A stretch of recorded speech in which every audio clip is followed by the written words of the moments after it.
So I'm very pleased to, and like I said, privileged to welcome Shagufta Srivastava, Shagu as we know her. Shagu is also the CEO of Saltmine and is a client of ours.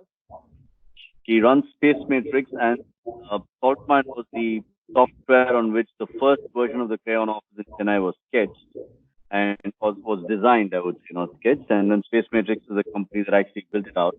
So Shagu is, intimately aware of a lot of what Crayon does. So that's like a very brief introduction to a very distinguished person.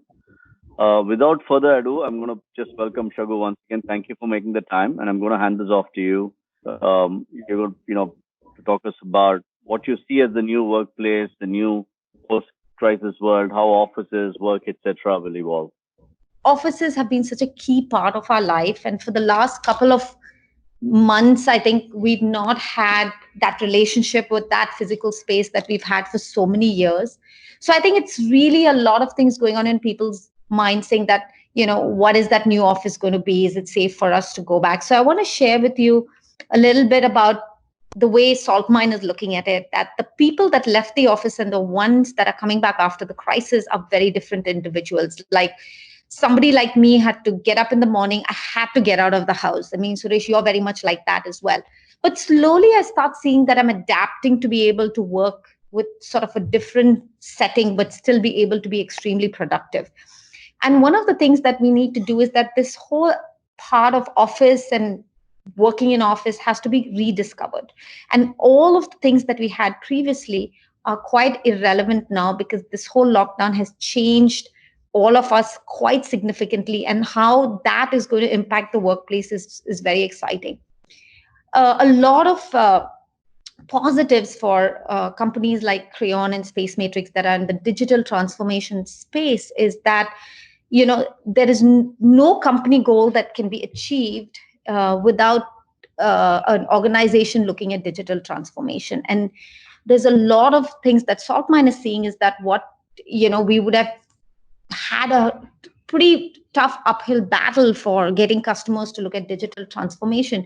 We've seen exactly what the CEO of Microsoft said. We've seen a lot of companies come in and saying that we absolutely need it. So these two ones have been very, very exciting. The impact that COVID has done for digital transformation. And from an office perspective, we are seeing a mixed bag of feedback that is coming in. We have Google saying that companies will need more office space and not less. Microsoft is saying there will be permanent damage if people continue working from homes. And we see other side of things where Twitter said that they don't need offices anymore and they're going to work from home forever. So we're seeing a lot of sort of mixed bag feedback that we are seeing from the market, and a lot of these industry experts are looking, and I think whatever happens, remote work is here to stay is what we are seeing, that people will want that flexibility where they can say, okay, I need to come into the office today and I need to go back to the or not go into the office if not required. But one of the trends that we are seeing is that the density in offices from 2012, if you realize, to 2020, people kept packing more and more people within offices. And the trends that people are saying is that there might be less people in the office, but the density, the number of people that will work, the space that will be given to people will be more lavish so that they don't feel like they have people sitting right next to each other. So lots of sort of areas of advice coming in from people, and enterprise customers are looking at changing work styles. It's not just about whether you come back to office or don't come back to office. It's about behavior of the people. And this is the area that we are collaborating with Crayon data with, is to understand what is that new behavior of people by engaging with the people and understanding more of what they look at.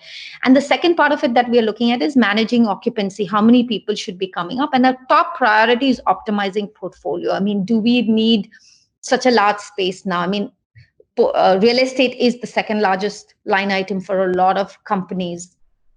And optimizing that portfolio and also parallelly improving the employee experiences is the direction that we are seeing from enterprise.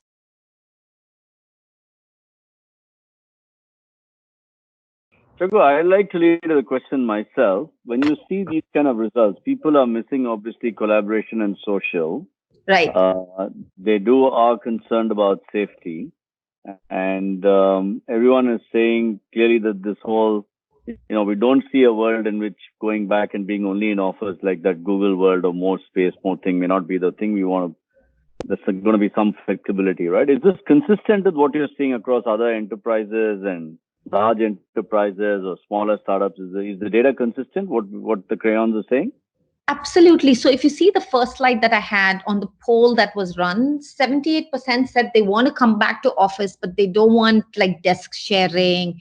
They would like more sort of collaborative spaces, more social spaces, more interactive spaces. Because one of the things they're saying is that if I need to sit at my desk and work, I might as well do it from the home. So that's very consistent with what's coming out. And that's why, Suresh, people feeling safe to come back, and two, if you see the Crayon office, we have CEOs of workstations, right? I mean, we have a lot of space because everybody used to come every day to work. So it's about now looking at that space and saying that if people are coming to office to collaborate, then do we need sort of more social spaces, or do we need more sort of formal and informal collaborative spaces, because that's when people would like to come back to office. But there's also another way saying that people will, as they keep coming back to office, they will come back to their old routine. Like restaurants in Singapore, if you see, you can't get a single restaurant booking, they are all packed. And before, when it just started, people were like, I'm not sure if I feel safe to go to a restaurant, or I'm not sure whether I'm going to go to the restaurant. So I think this is a process. I think as people go back to office for a day, then 2 days, then 3 days, the excitement of the office will build.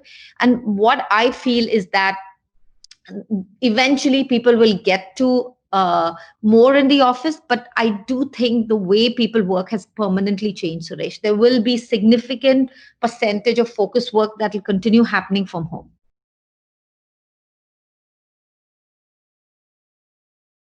Does this mean we will see the return of cubicles? And there's a comment saying, if you return to cubicles, we might actually want to go back to work from home, because at least in home you're free. But is this going to be, are you going to go back to the old boxed office where everything was cubicled and shut off? If you look at either Crayon or most modern offices are completely open, right? You can literally stand at one corner and yell across to the other, and you can, there's very little to stop that. So what's going to happen to that? I think, Suresh, this is going to heavily depend on the culture of the organization. All right. If the culture of the organization is social and collaborative, they will never go back to cubicles, because culture is going to have a huge impact on how people will define the mix of the office, or how people will come back, and how the office will respond to them will heavily be based on workflows and culture. So it is not going to be one size fits all. And that's why I think what Saltmine is doing with the space temperature, as well as understanding what people want, is to give dynamic real-time data and let it evolve based on what is working for each individual company. But I think culture is going to be a huge part of how those offices will sort of transform itself. And it's also going to be part of the people that are coming back to office and them driving what kind of mixes that they want. I feel it's also going to be based on contextual to the culture of different geographic locations. There are people like in California, every one of the people that working on in Saltmine want to be back to the office. They're just so fed up working from home. Their homes are small. One of them has to work from the home, one of them has to work from the car, because two people can't work in the same house because of the noise issue. The electricity bills have gone up to double because the aircons are on the whole day. The bandwidth cost has doubled. The food cost is doubled because they used to get free food, free breakfast, free dinner in offices there. So now they need to buy food. So suddenly what people are realizing is that my cost of living is gone up significantly with me working from the house. Right.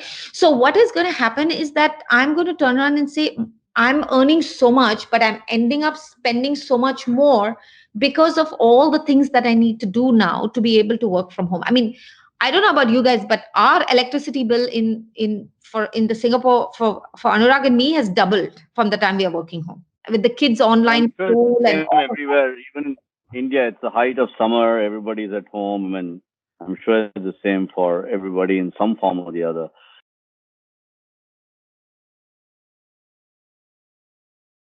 Twitter announced a permanent remote work policy. Do you think more global companies will come up with similar policies?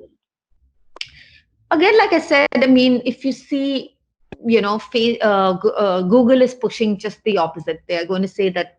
Yep. And if you realize, Google was one of the first few people that realized the importance in our office. I mean, they changed the whole world on how people looked in the office. If you realize, when Google set up their first campus, they put slides into the office, and they made it fun, and people said, why are they putting slides? I mean, we are going to office to sit on a desk and work. And you realize that they transform the entire understanding of what an impact of physical space in an office could have on human behavior and people. I mean, they gave nap pods, they gave all sorts of great food for people to come in, and everybody followed Google, because now whether it's the CEO for Nvidia or Salesforce, all of them personally look into setting a vision of how their offices are going to be and what is going to happen. And I personally think that Google knows that this is one area where they can differentiate themselves and attract better talent. And they will take what they've done now to the next level. I mean, I know some of the initiatives they're working on, they will take